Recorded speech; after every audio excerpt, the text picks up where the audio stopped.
Thanks very much.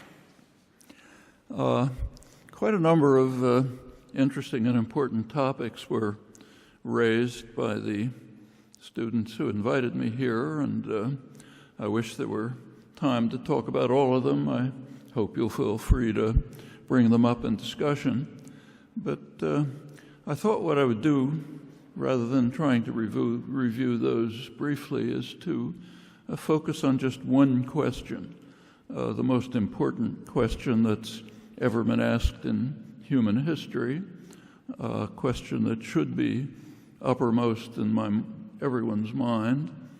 It's been hanging over our heads like a kind of sort of Damocles for many years, becoming more urgent every year, and it has now reached the point that the question will be answered in this generation. It's your challenge to answer it. Can't be delayed.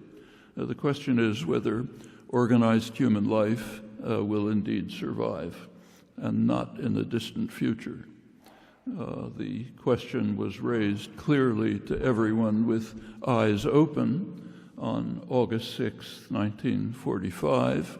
I was then roughly your age, happened to be at a summer camp. I was counselor. In the morning, an announcement came over the loudspeaker saying that the United States had obliterated the city of Hiroshima with a single bomb, the atom bomb.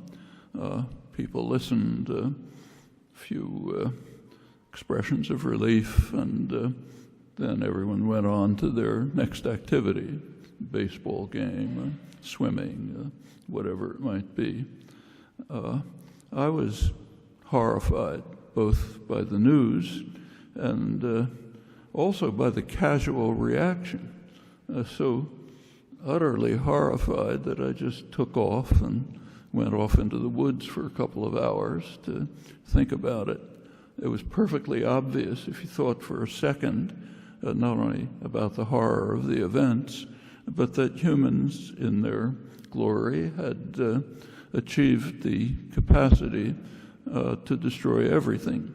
Not quite at that time, but it was clear that once the technology was established, it would only be developed further, escalate, and would soon reach the point of becoming what Dan Ellsberg, in his recent book, Essential Reading, incidentally, calls a doomsday machine, an automatic system set up so that everything becomes annihilated.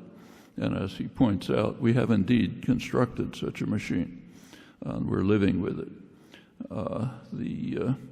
Coming forward until today, leading specialists in these topics echo much the same double concern, but now in more stark and urgent terms than in 1945. One of the leading U.S. nuclear specialists, former Defense Secretary William Perry, has been touring the country recently with the message that he is, as he puts it, doubly terrified. Terrified by the severe and mounting threat of nuclear war, and even more so by the lack of concern about the possible termination of organized human life. And he's not alone. Among others, General Lee Butler, formerly head of the U.S. Strategic Command, which controls nuclear weapons and nuclear weapons policy. He recently reflected with deep remorse on his many years of service in implementing plans for what is sometimes called omnicide, crime far surpassing genocide, crime of wiping out every living organism. He writes that we have so far survived the nuclear age by some combination of skill, luck, and divine intervention, and I suspect the latter in greatest proportion. And he adds a haunting question. By what authority do succeeding generations of leaders in the nuclear weapon states usurp the power to dictate the odds of continued life on our planet? And most urgently, why does such breathtaking audacity persist at a moment when we should stand trembling in the face of our folly and united in our commitment to abolish its most deadly manifestations? Dan Ellsberg, in his recent book, again I urge that you read it if you haven't, describes the record that he reviews, mostly from inside the government at the highest planning level for many years. He describes it as a chronicle of human madness, and that's accurate enough. Repeatedly, we have come very close, ominously close, to terminal disaster. The record should really be studied carefully. It's shocking. Sometimes it's due to the reckless acts of leaders, sometimes our leaders, very often through just sheer accident. So I'll give you a couple of examples. There are actually hundreds, literally. Take one in 1960, when it was discovered that the Russians might have missiles, or soon might have missiles. The first early warning system was set up to detect a missile attack. The first day it went into operation, it provided to high leaders the information that the Russians had launched a missile attack with 99.9% certainty. Fortunately, people didn't react the way they're instructed to react. It turned out that there had been some miscalculations, and radar hit the moon and actually bounced back, wasn't expected to bounce back. That's one case. A couple of years later, 1962, came what's been called, rightly, the most dangerous moment in history, Cuban Missile Crisis. The background is worth studying. I won't have time to go into it, but it is reckless acts of leaders, including our own leaders. At the peak moment of threat of the Cuban Missile Crisis, which came extremely close to terminal disaster, at that moment there were Russian submarines outside the quarantine area that Kennedy had established, and they were under attack by U.S. destroyers that were dropping depth bombs on them. The conditions in the submarines were such that the crew could not really survive much longer. They were not designed for service in the Caribbean. They were designed for the far north. They had, U.S. didn't know it at the time, but they had missiles with nuclear warheads. And the crew at some point decided, look, since they're dropping bombs on us, they had no contact with anyone, there must be a nuclear war, we might as well send off the ultimate weapon. That would have been the end. There would have been a retaliation, and then we're finished. To send off the missiles required the agreement of 3 submarine commanders. 2 agreed, 1 refused, Vasily Arkhipov. One of the reasons why we're still here. 1970, many other cases. 1979, a national security advisor, Zbigniew Brzezinski, was literally on the phone ready to call President Carter, saying that there was definite information of a massive Russian missile attack, when he got a call saying there was an error, so he didn't call him. A year later, Ronald Reagan came into office, and one of his first acts was to start a program to probe Russian defenses. The objective was to determine what kind of defenses the Russians had against our attack, if we had one. The official wording was to practice command and staff procedures with particular emphasis on the transition from conventional to non-conventional operations, meaning use of nuclear weapons. The idea was to simulate air and naval attacks on Russia with all of this made as public as possible to the Russians, because they wanted to see how they'd react, including simulated nuclear attacks. At the time, it was thought the Russians would probably figure out that it's simulated, wouldn't react. Now that the Russian archives came out, turns out they took it pretty seriously, just as we would certainly have done. In fact, one of the leading U.S. intelligence analyses that recently appeared concludes from the record. Its title is "The War Scare Was for Real." They took it extremely seriously. Right in the midst of this, the Russian detection systems, which are far more primitive than ours, did detect an ongoing U.S. missile attack. The protocol is for the human being who receives it.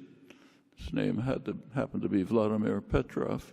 He's supposed to take that information, send it up to the Russian High Command, and they decide whether to release a totally destructive missile attack on us.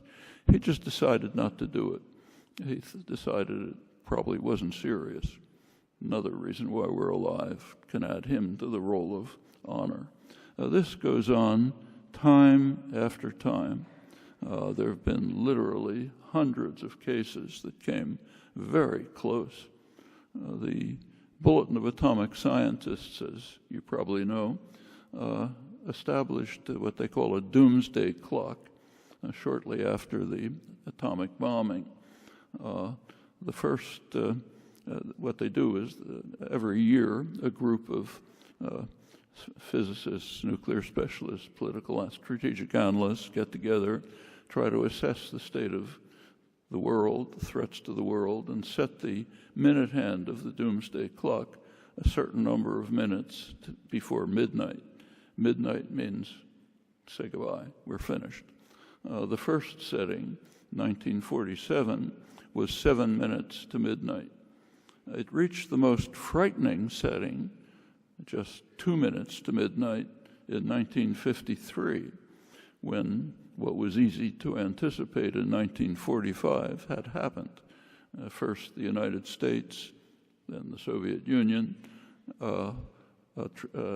carried out tests of hydrogen bombs, vastly more destructive than atom bombs. In fact, an atom bomb is just used as a trigger to set it off. It's a huge destructive capacity. That meant that human intelligence had reached the point where we could easily destroy all life, no problem. And the minute hand reached 2 minutes then. Since then, it's oscillated, but in recent years, it's been approaching midnight again. January 2017, right after Trump's inauguration, the minute hand was advanced to 2.5 minutes to midnight. Last January, after a year of Trump in office, it was advanced another half minute to 2 minutes to midnight. That's a sign that we have now matched the closest point to terminal disaster in the nuclear age, ominously close. And that was January. A couple months later, President Trump's nuclear posture review was released, raises the dangers further. I presume if the clock was set now, it might move another half minute to midnight. Well, I'll return to current crises, which are very real, and how they're being handled and what we might do about them to avoid disaster. But first, something else. Since 1945, we have been somehow surviving the nuclear age, actually miraculously, and we can't count on miracles going on forever. But we didn't know in 1945 was that humans were entering into another epoch, a new one, which is no less ominous. It's what geologists call the Anthropocene, a new geological epoch in which human activity is destroying the environment. There have been debates among scientists about when to date the onset of the Anthropocene. But last year, the World Geological Society determined that a proper time to set it is right after World War II. the same time as the nuclear age. And the reason is because of the sharp escalation at that point in human activities, which were significantly damaging and will soon destroy the environment for organized life. We might add that the Anthropocene carries with it automatically a third major epoch, which is called the sixth extinction. You look through millions of years of history, there have been periods when some event caused a mass extinction of animal life. The last one was 65,000 years ago, when an asteroid hit the Earth, destroyed about 75% of animal life, ended the age of the dinosaurs, actually opened a way for small mammals to survive. They ultimately became us. We are determined to become another asteroid intent on destroying most animal life on Earth, and we're well advanced in that process. And so there are three major epochs that we've been living with: the nuclear age, the Anthropocene, the sixth extinction, all accelerating. So let's just ask, how dangerous is the Anthropocene? Well, I'll give you a couple of recent illustrations from some of the leading scientific journals, recent articles. So I'll start with Nature, British journal, the leading general scientific article. The title of the article is Global Warming's Worst Case Projections Look Increasingly Likely. I'm now reading it. A new study based on satellite observations finds that temperatures could rise nearly 5 degrees centigrade by the end of this century. The odds that temperatures will increase more than 4 degrees by that 2100 in the current scenario increased from 62% to 93%. In other words, pretty near certain. You go back to the Paris agreements, Paris negotiations, December 2015. The hope was in the international negotiations that the temperature rise could be kept to 1.5 degrees centigrade rise. And they considered that maybe 2% would be tolerable. Instead, we're heading to 4 to 5% with very high confidence. And here's one from the World Meteorological Organization, a recent one. Concentrations of carbon dioxide in the atmosphere surged at a record-breaking speed in 2016, last figures they have, to the highest level in 800,000 years.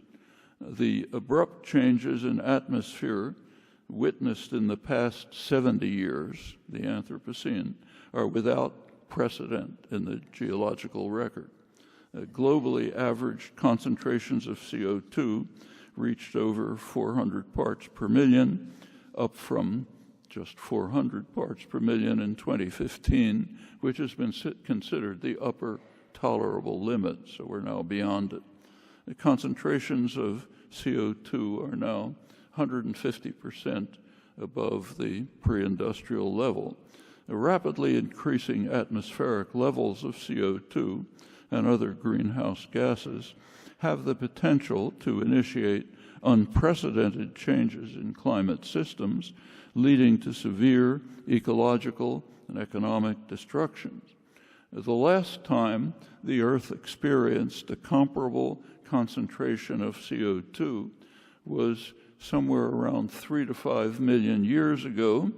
At that point, the temperature was 2 to 3 degrees centigrade above now, and the sea level was 30 to 60 feet higher than it is now.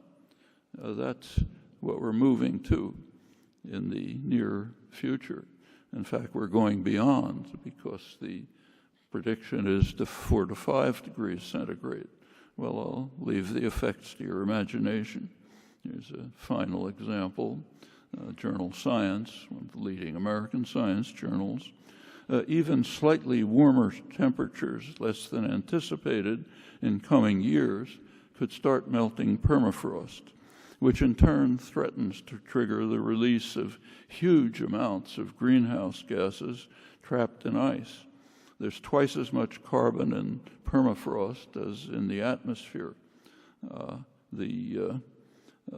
This will release huge amounts of methane, which actually is far more lethal than CO2, even though shorter persistence. And that accelerates other processes now very clearly underway, like the rapid melting of polar ice.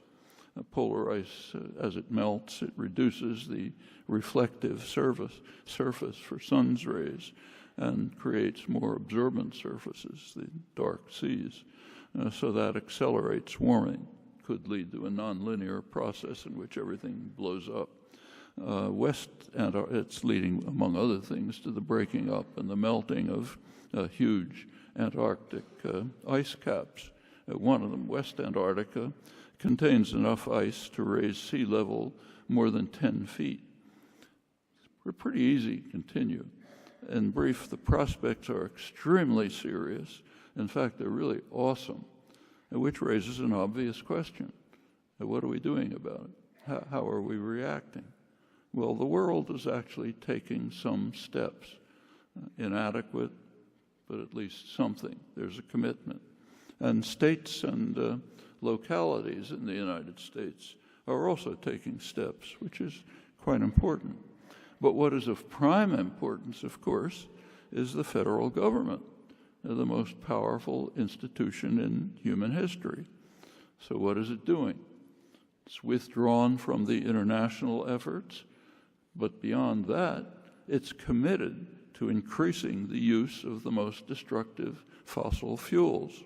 So our federal government, for which we are responsible, is dramatically leading a race to destruction while we sit and watch. That's pretty astounding. Now, that ought to be the screaming headline in every day's newspaper. It ought to be the main topic you study in every class. Never been anything like it. And it is astounding, as is the lack of attention. Another doubly terrifying phenomenon. We should be asking, among other things, what this tells us about our society and about our culture, what we are immersed in. And remember, all of this is imminent. We're approaching this rapidly. This century, it's your task to do something about it, and we're ignoring it. It's going on. We're racing towards it.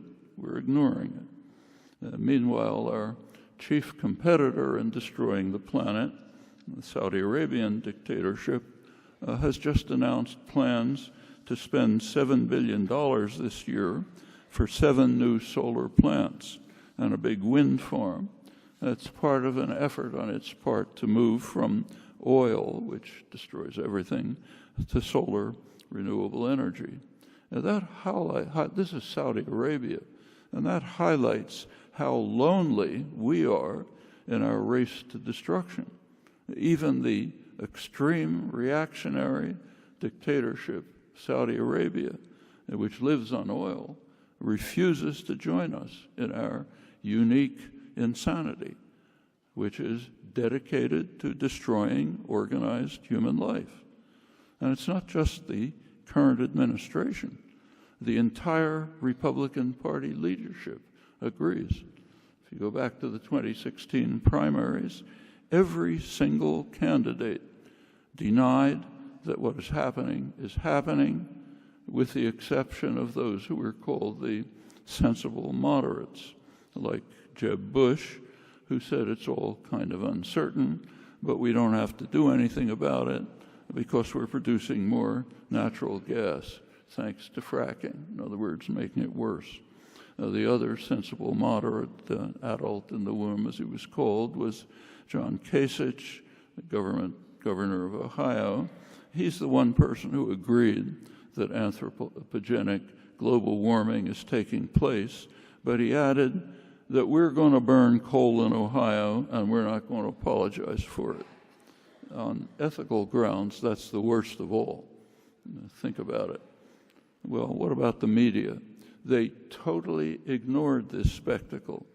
Every crazy thing you can imagine was discussed extensively in the massive coverage of the primaries, but not the fact that the entire leadership of the party was saying, let's quickly destroy ourselves.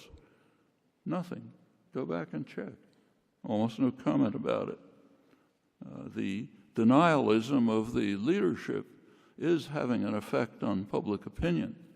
So Republican voters have been climate change skeptics for a long time, way beyond anything in the world. But it's gotten far more extreme since Trump took office, and the numbers are pretty shocking.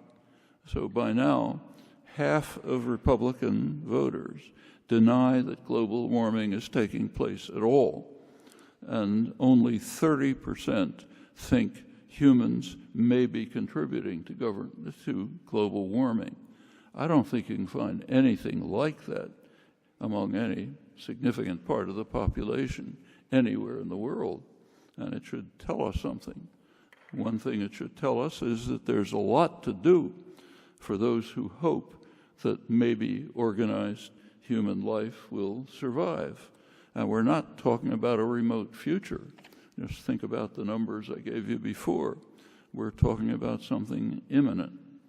Well, let's put that aside for a moment and go back to the growing threat of nuclear war.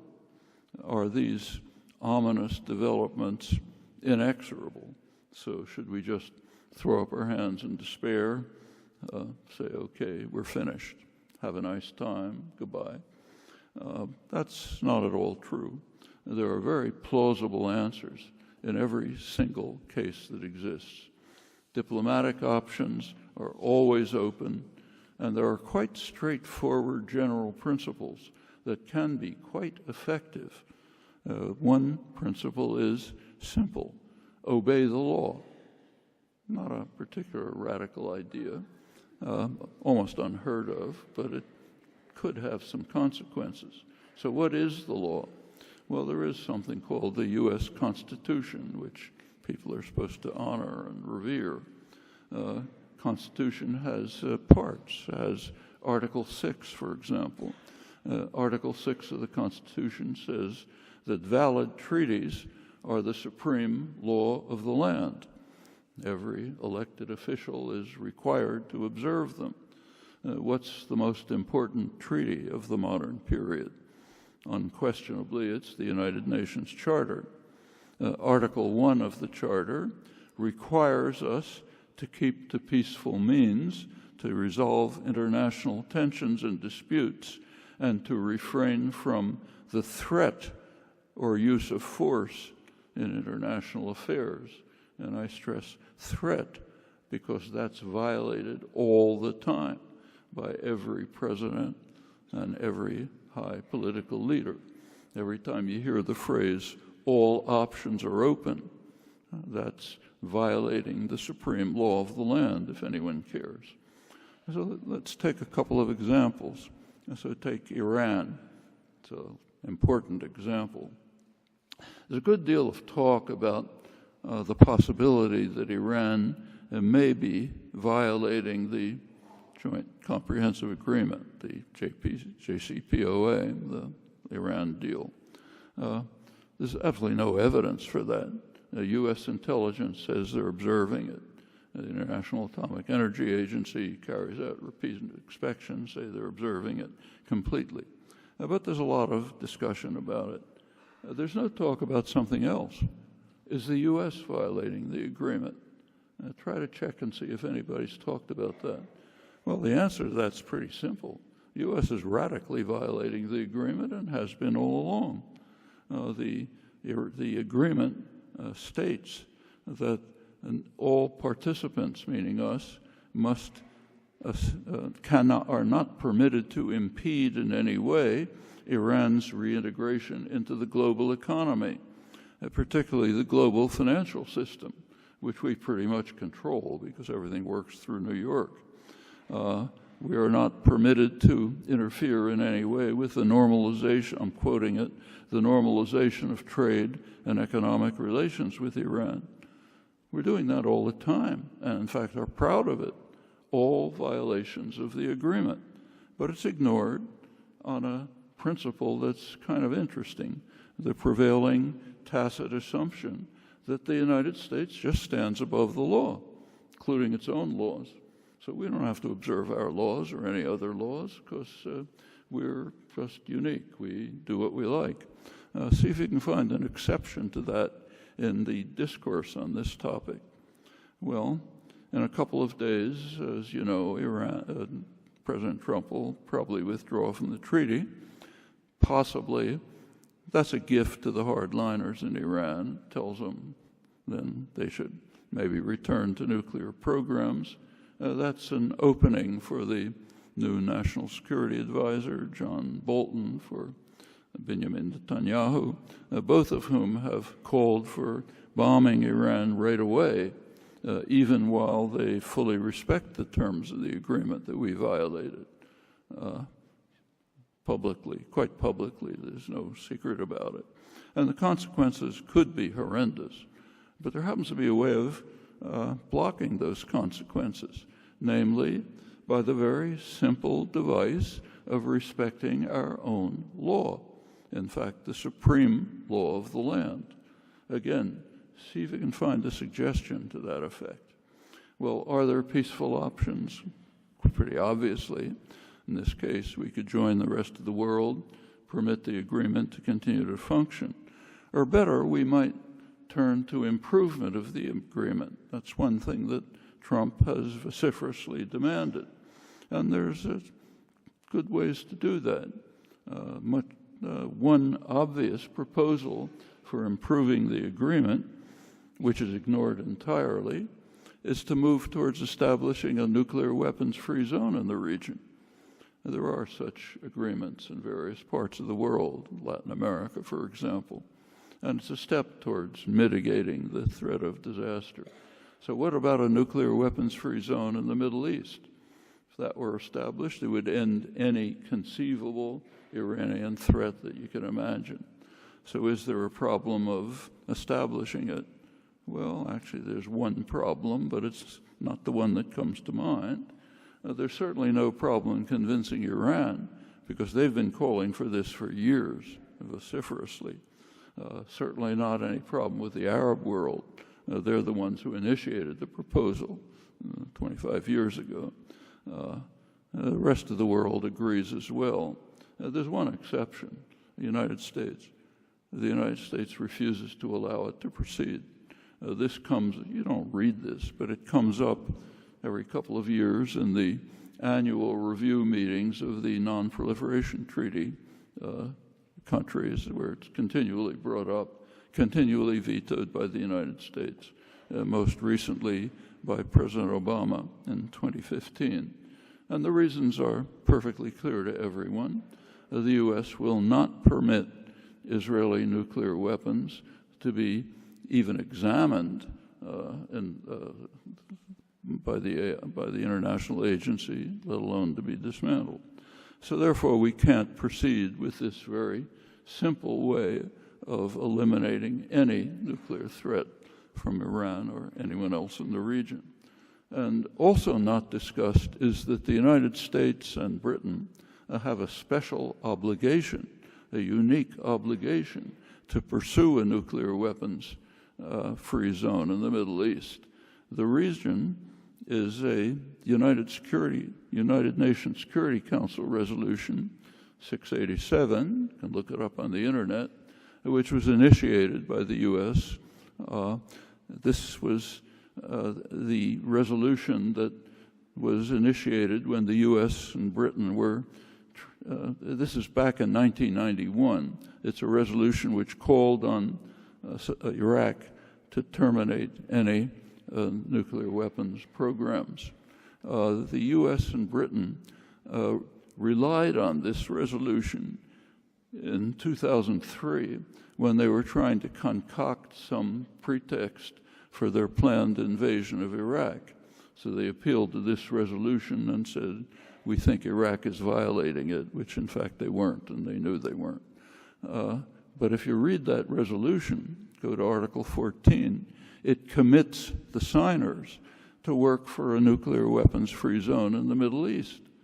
So the U.S. and Britain are uniquely committed to working for this by the Security Council resolution that they initiated. Well, again, check to see if it's ever discussed. So in short, U.S. willingness to observe U.S. law could bring this crisis to a very quick end and could even move on to a better solution. For example, if we were willing to observe Security Council resolutions that we ourselves instituted to end the illegal threats of force by every recent president and other high officials, and to end our constant violations of the Iran nuclear agreement. So there's easy answers to this crisis. Really simple. Obey the law, okay? That would end the crisis. Again, I advise you to search to see how often this is discussed and what that implies about our educational system, our culture, our media, our universities, and so on. Well, let's turn to the other major threat, North Korea. There has been a proposal on the table for some years about how to reduce the threat in Northeast Asia. It's called a double freeze. It was initiated by China, supported by North Korea, supported by Russia, general support throughout the world.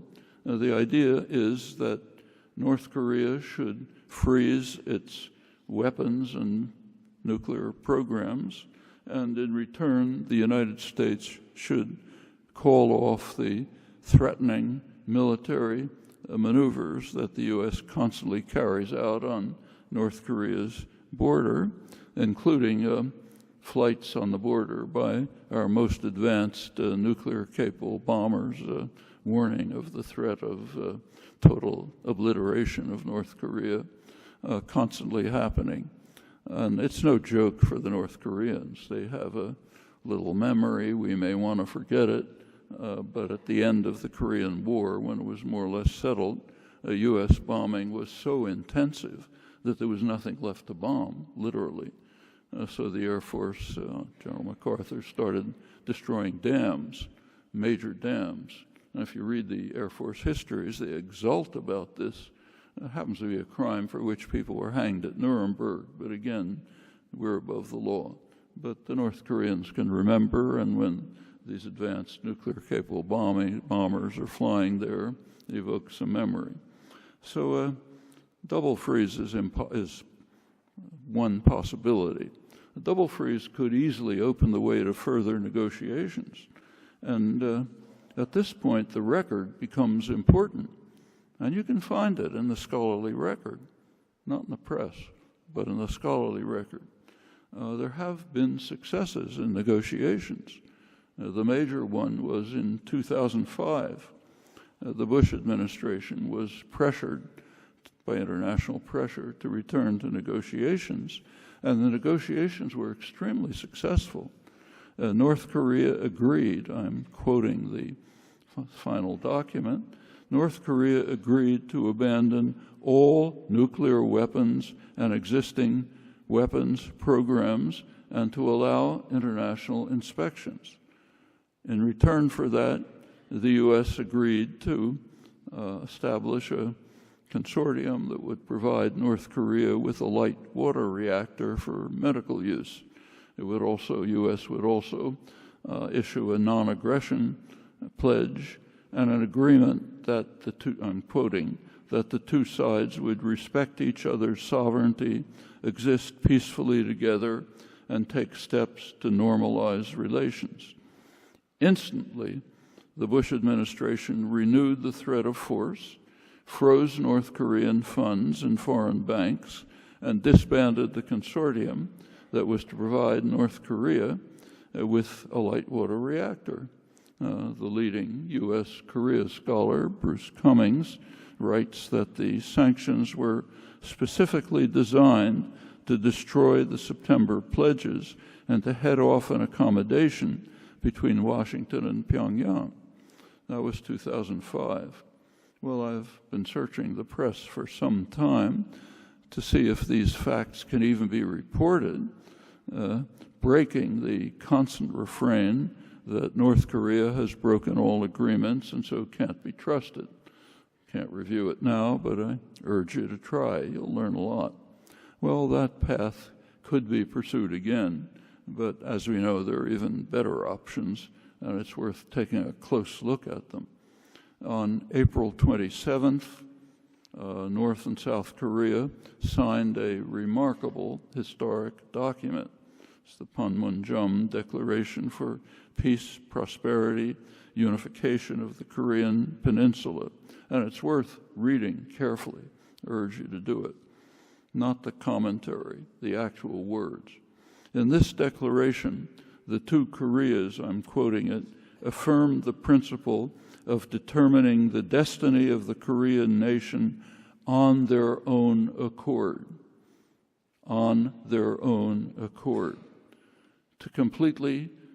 Continuing to completely cease all hostile acts against each other in every domain, to actively cooperate to establish a permanent and solid peace regime on the Korean Peninsula, to carry out disarmament on a phased manner, to achieve the common goal of realizing through complete denuclearization a nuclear-free Korean Peninsula, to strengthen the positive momentum towards continuous advancement of inter-Korean relations, as well as peace, prosperity, and unification of the Korean Peninsula.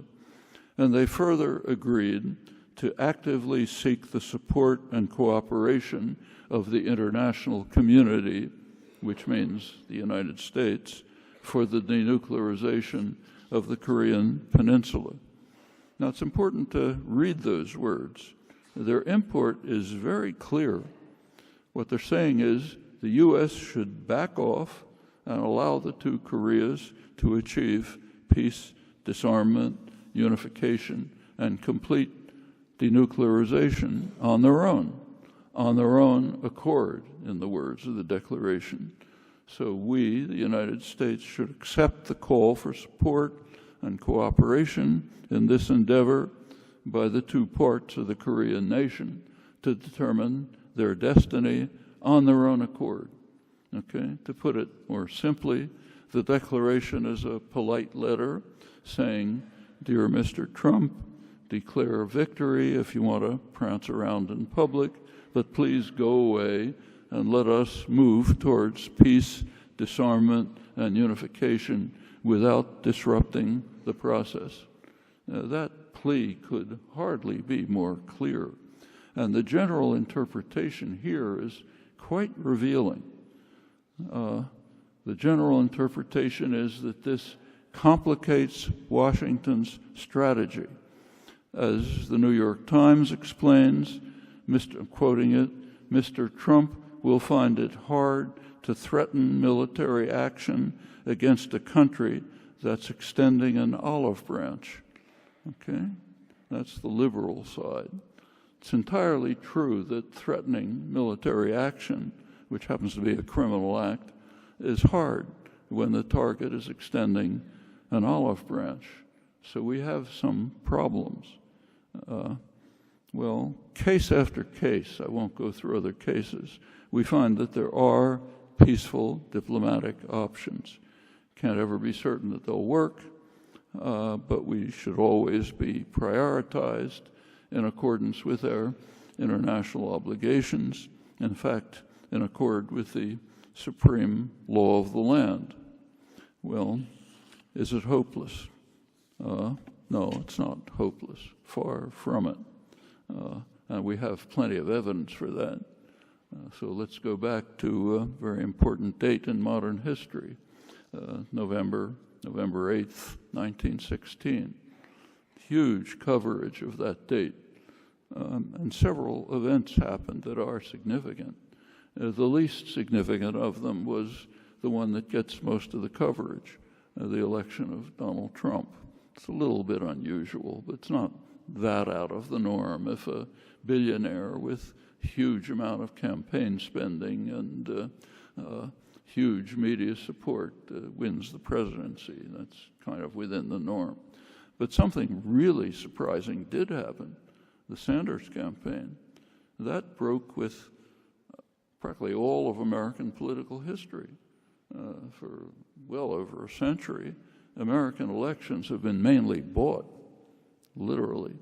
You can predict the outcome of an election with almost complete certainty by just looking at campaign funding.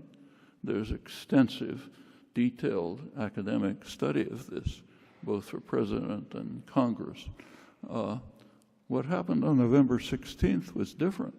For the first time, a candidate came very close to winning the nomination and would have won the nomination probably if the Democratic Party managers hadn't manipulated affairs to keep him out, as Bernie Sanders. And he did it without any campaign funding from any of the major sources. No corporate funding, no wealth, no media support. He was either ignored or denigrated in the media. That's a real breakthrough. What's more, he ended up becoming by far the most popular political candidate in the country.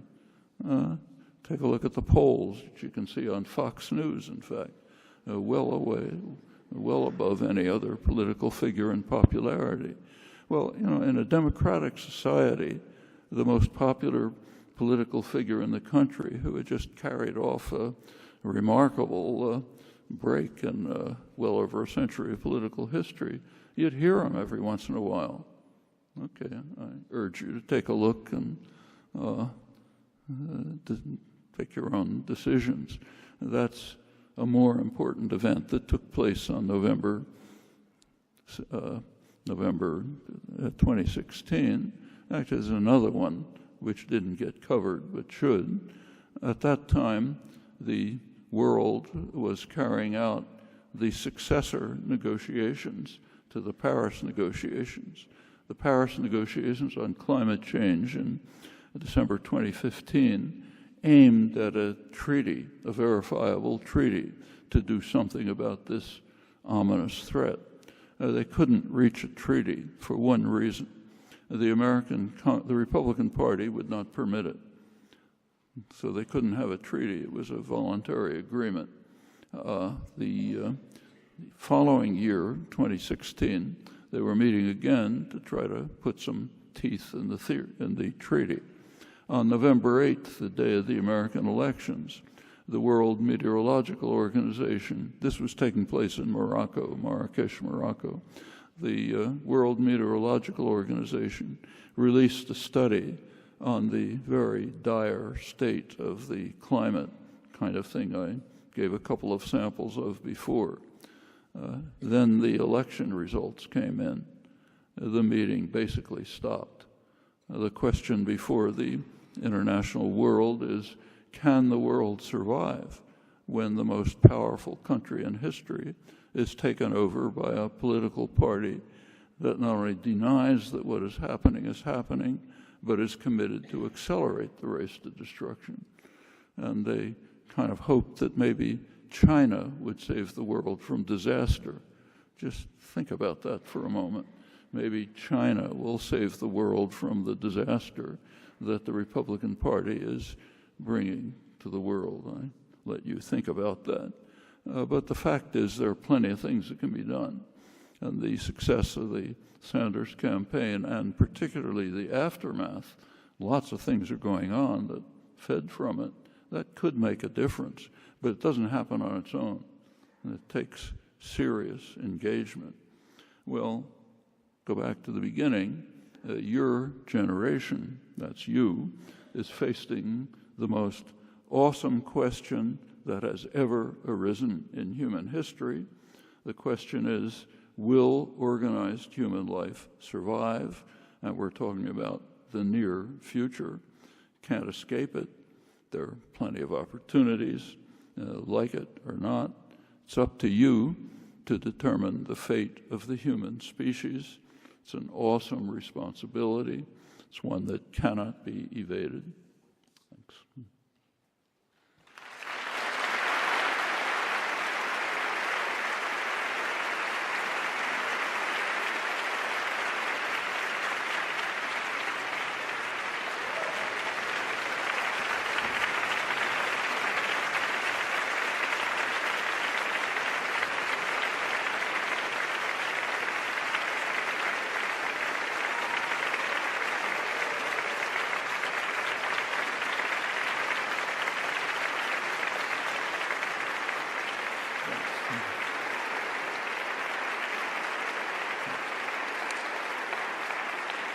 Okay, thank you. Now it's your turn. Hello. How do you want to work this? Hello. Hi, good afternoon, everyone. Just wanted to give a quick thanks to everyone for coming out tonight, and a great thanks to Dr. Chomsky tonight for this great delivery. Tonight we're going to open it up about 15 minutes for discussion and questions, so if you'd like to come up here to give your questions, that'd be great. Thank you.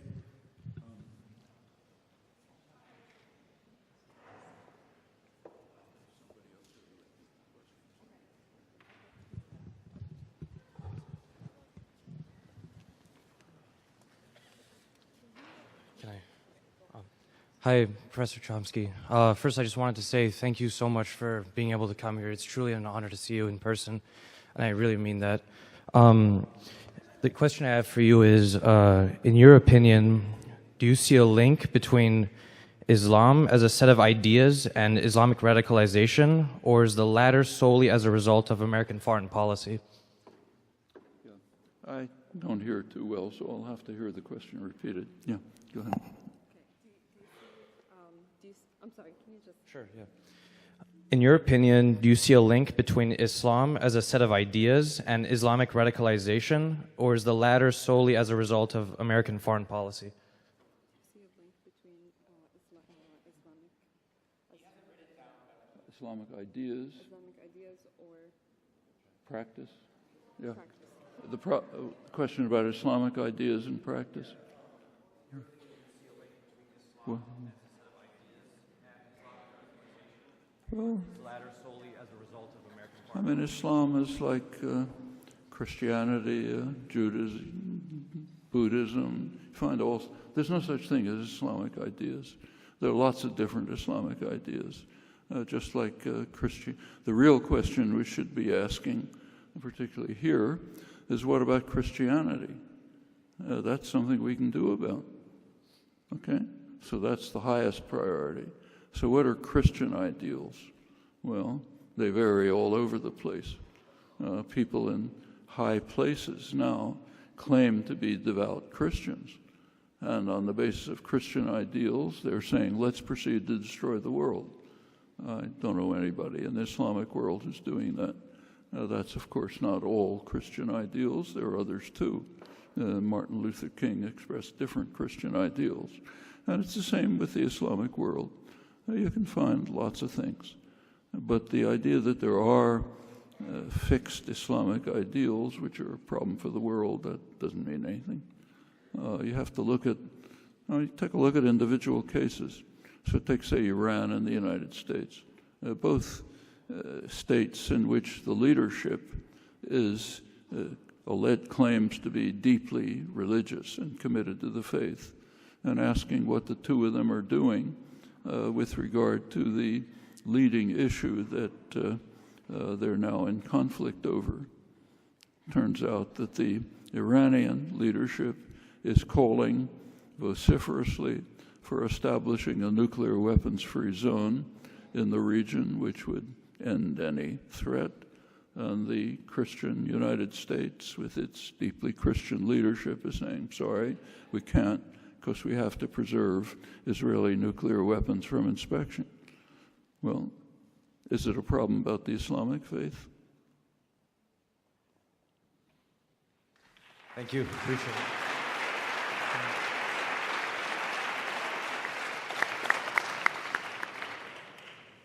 Would it help if I approached you so that you could hear my question better, or you're fine? Okay. I really loved the theme that was present throughout your entire speech, where you talked about the necessity of following the law.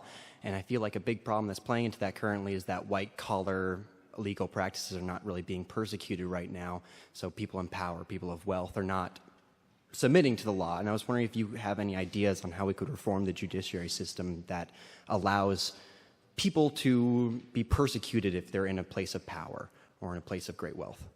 Do you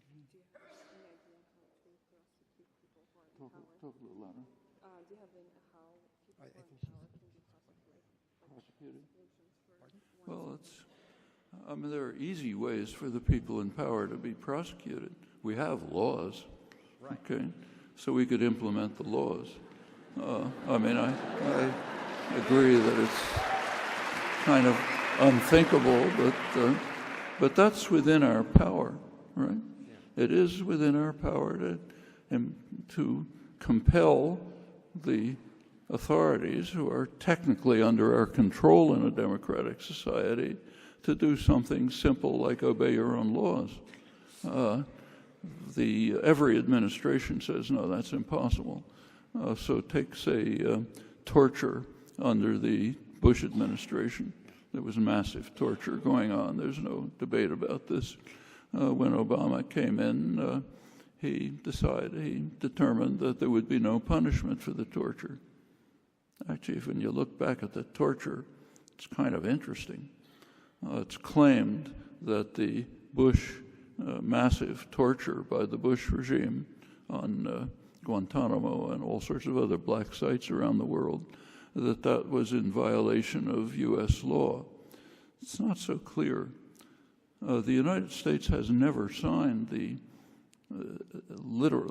has really never signed the International Torture Convention. Under Reagan, 1984, the U.S. did sign it and ratify it, but with reservations. When the U.S. signs international agreements, almost always with reservations, and those are important to look at. The reservations excluded the kind of torture that the CIA has determined is the most effective torture. It's what's called mental torture, not electrodes on the genitals, but the kind of torture that doesn't leave a sign on the body, which is miserable, vicious torture. That they've determined, they picked it up from the KGB, the Russian KGB, that this is the kind of torture that really works. And that kind of torture was excluded when the U.S. signed and ratified the Torture Convention. It was then Clinton added further endorsement of that. Something else we might want to think about. And we might want to think about the fact that the new head of the CIA is a woman who was supervising this. But that's only one example. The case of the constant threats of war, and it's case after case. Like one thing that the U.S. is very proud of, talks about openly under Obama, was carrying out cyber attacks against Iranian nuclear systems, which severely harmed them. Another thing where that happens to be the Pentagon regards cyber attacks as an act of war. The new nuclear posture review states that cyber attacks are legitimate nuclear war in response. But when we carry them out, we're proud of it, okay? The drone campaign is a global assassination campaign. We assassinate anybody we think might be planning to harm us. Suppose that some other country did that. Say, suppose that Iran started assassinating every president. John Bolton, the National Security Advisor, who writes in the main press that we should bomb Iran. No question about the threat. Plenty of other people who they think are harming them. Half the leadership in Israel. How would we react? Will we think, yeah, that's fine, I have every right to do it? We have to reach a level of civilization in which we are able to think about ourselves and what we do. It's really easy to blame others, right? But there's another question. What about ourselves? Can we reach a level of culture in which we can ask ourselves really simple questions like the kind you're asking? It's very hard. You take a look at the discussion across the spectrum and the intellectual culture, these questions just aren't raised. And that means a lot of work to do, serious work, starting right here in universities.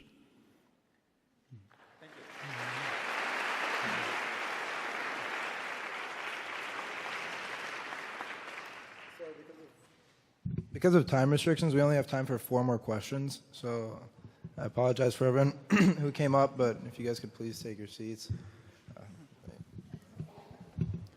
First of all, thank you for coming, and thank you for the great talk.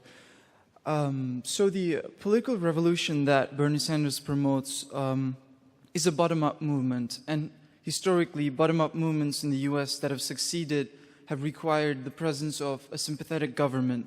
So in today's conditions, when the government is unresponsive and can be quite threatening, how can a grassroots movement be successful?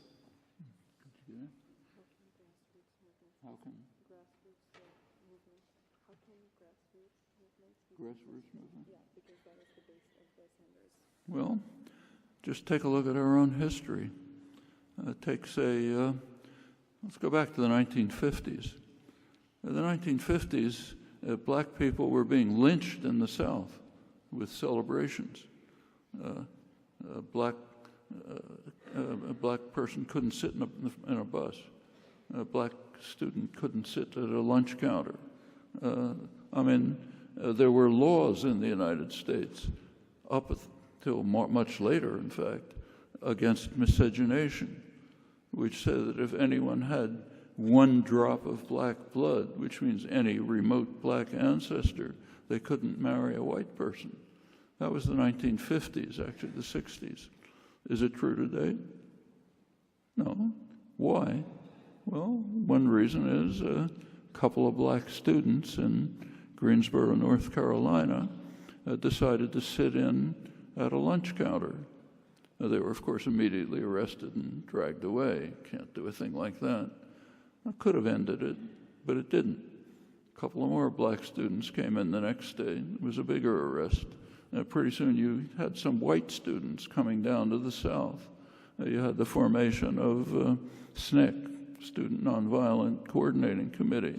You had freedom riders going to areas in the South which are really like Nazi Germany, where you could just be slaughtered for trying to allow a black person to vote. In fact, I should say that when Germany, Nazi Germany, was searching around for some legal precedent for their racist laws, the Nuremberg laws, the precedent they hit on was the United States. The United States is the only country they could find which had laws like the miscegenation law. They didn't quite accept U.S. laws because U.S. laws were too severe. The Nazis didn't accept the 1 drop of blood law, and they thought that was too harsh. But that's the United States. The problems aren't over by any means, certainly not over, but they're not what they were, and that's grassroots movements. Same with the women's movement, same with just about any advance in society that you can think of. These are not gifts from above. They come from activist movements. Often students are in the lead. There's a good reason for that. Students, not just in this country, other countries too, students, say you, are in a stage of their lives where they are uniquely free. Think about it. You're sort of out of parental control. You're not yet in a situation where you have to put bread on the table to survive. So you have a lot of freedom. You have a lot of freedom. You can think, you can talk to each other, you can go into, you're in a situation in any reasonable university, I'm sure here, where you can explore, you can acquire, you have the resources. It's a time when people can really think about things, not just about how to make money tomorrow, but about other more important things. And one of the results is students are often in the lead. That's why you had SNCC, Student Nonviolent Coordinating Committee, Freedom Riders and others. And the same is true today. So grassroots movements can do, in a relatively free country like this, almost anything. I mean, for fairly privileged people in the United States, like anybody here, it's a pretty free country by comparative standards, not like other places. So a lot of opportunities. The question is, do you want to take them? Mm-hmm. Thank you.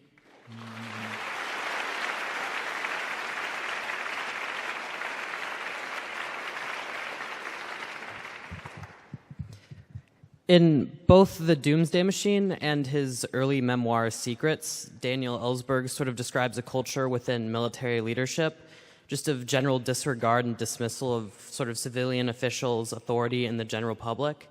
So that leads to the question of how are we able to affect change upon systems of power that ignore or reject our attempts as citizens to limit it?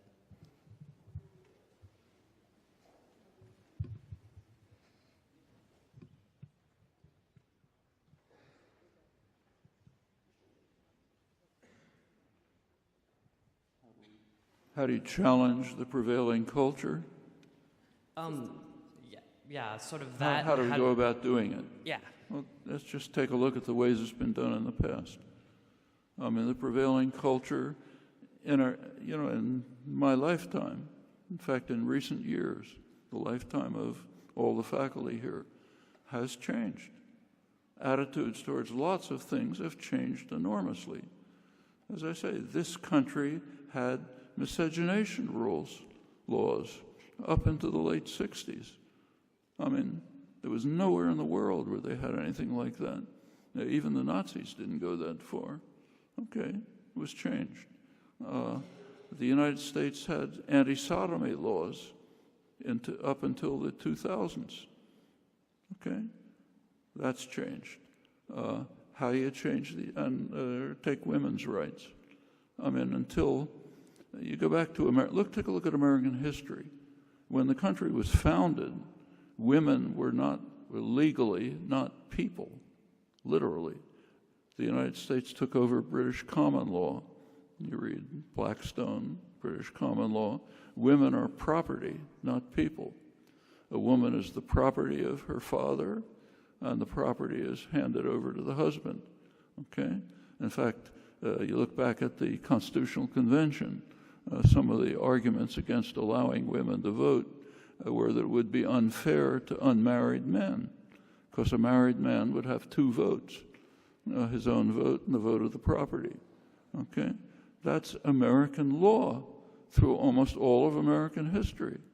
In fact, it wasn't until 1975, it's not that long ago, that the Supreme Court determined that women are peers. They have a legal right to serve on federal juries. Other things have happened too. Again, problems aren't over, but it's a huge change. And case after case, these are by no means the only ones, you find out that we know exactly how to proceed. Exactly how to proceed. It's been done over and over. Lots of opportunities. It's just a matter of taking them. Thank you.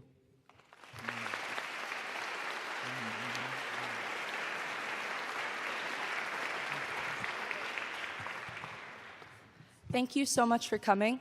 I was hoping you could talk about the neoliberalization of education, where students such as myself have incurred thousands of dollars of debt, where words such as diversity and inclusion are offered as hollow solutions to the effects of white supremacy and U.S. hegemony, and where student activists are punished more severely than racists and rapists on campuses.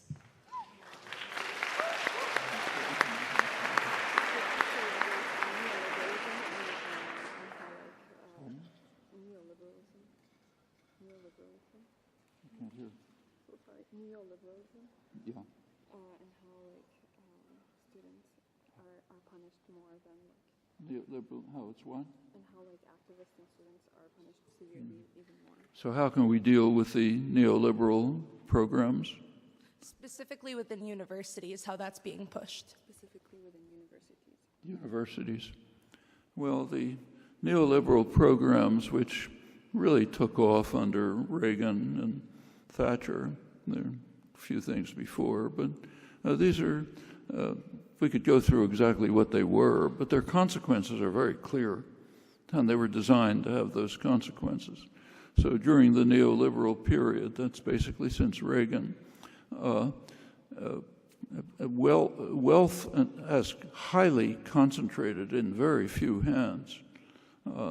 And for working people, it's been stagnation or decline, literally.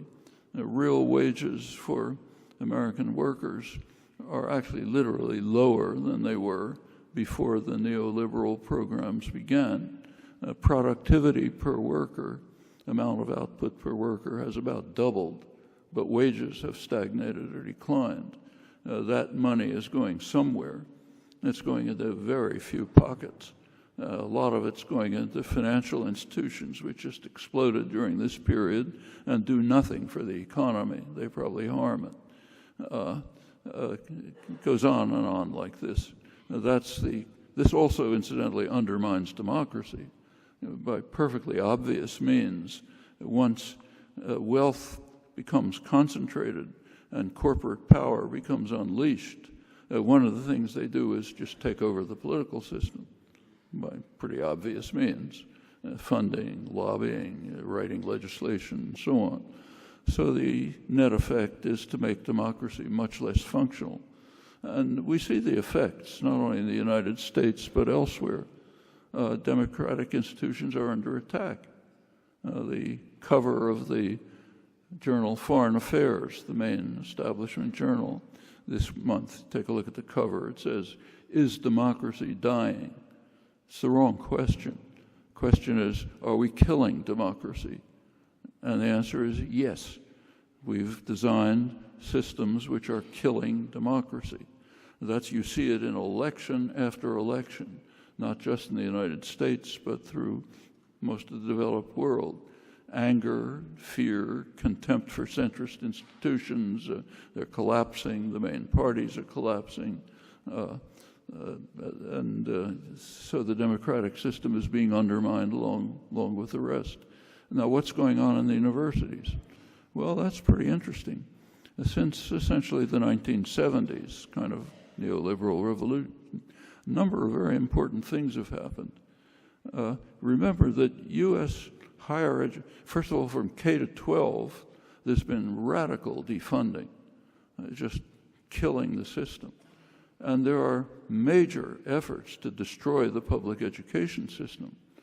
Koch brothers, ALEC, the big lobbying organization for corporations, are carrying out programs state by state, systematically, to try to get state legislatures to pass laws which will essentially eliminate the public education system, defund it, make it private, part of the neoliberal system. Mass public education is one of the great contributions of the United States. That's one of the major U.S. contributions to modern democracy. Late 19th century, the U.S. initiated mass public education, which is extremely important. Established at the, and now they're trying to kill it. What about universities? Same thing. The U.S. established public universities, which were unknown in the world. In Britain, nearest analogy, they didn't really start public universities until after the Second World War. Red brick universities, so-called. It was elite universities. So the land-grant universities were extended generally.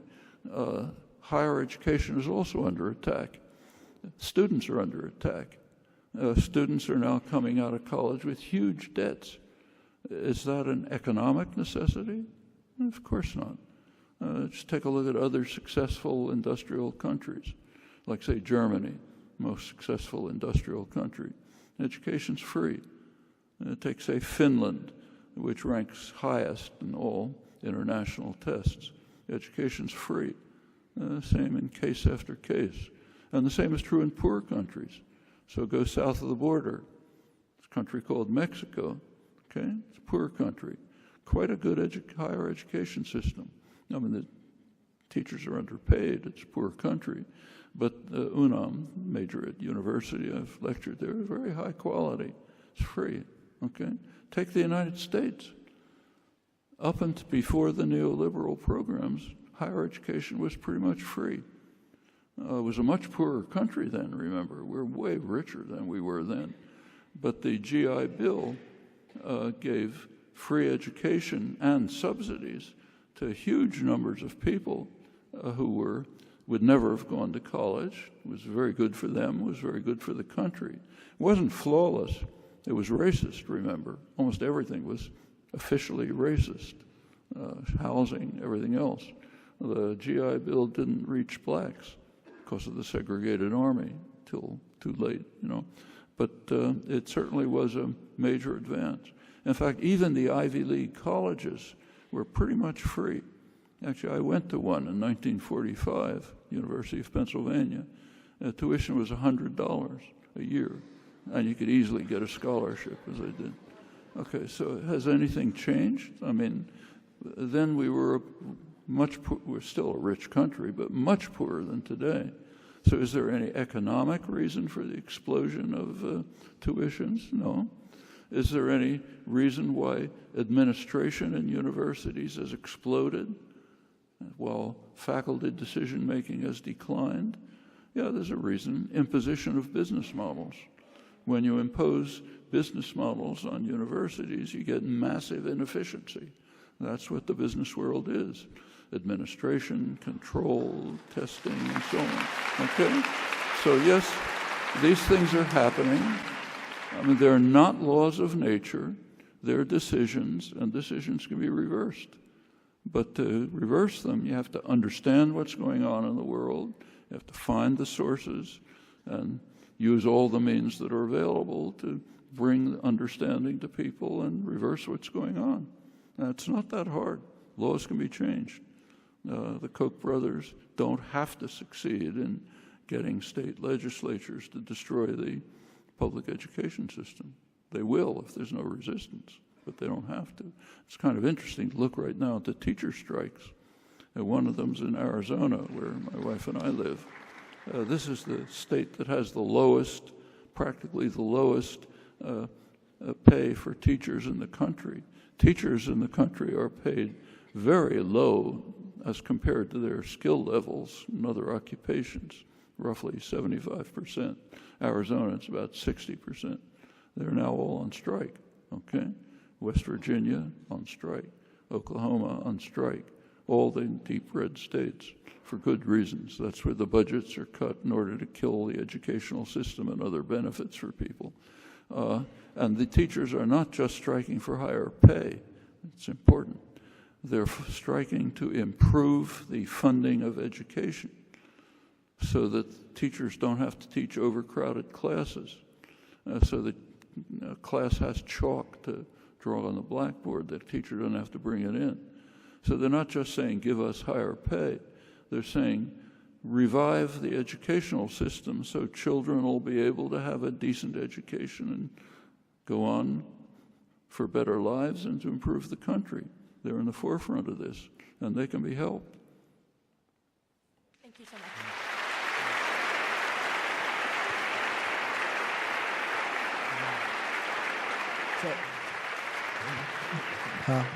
I'm sorry, we got to cut it off right now. So thank you, everyone, for coming. That's it with the questions. Please give a special thanks to Dr. Chomsky for coming out and talking to us today.